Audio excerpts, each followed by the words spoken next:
eres amante de la fantasía y te encantan estos libros como Juego de Tronos, Alas de Sangre o como Eragon y te gustaría convivir con dragones en vivo y en directo, pues quédate porque este video te va a encantar. Y es que Volcanic Park acaba de abrir su Bosque de Dragones, el cual podrás visitar desde el 5 de abril. Y mis amigos de Volcanic Park me hicieron el honor de invitarme a verlos antes que nadie y debo decir que está padrísimo. Y del 11 de abril al 4 de mayo van a abrir todos los días para que vengas con niños, con tus amigos y convivas con estos seres mitológicos.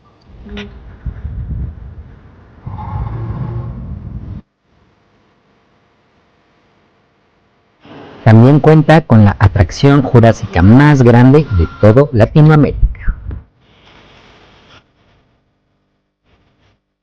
Así que te repito, si eres fan de esta literatura fantástica, de estas películas de fantasía, de dinosaurios o de dragones, ya sabes venir a Volcanic Park, donde lo extraordinario es parte del camino y te recomiendo para continuar hablando de libros y series.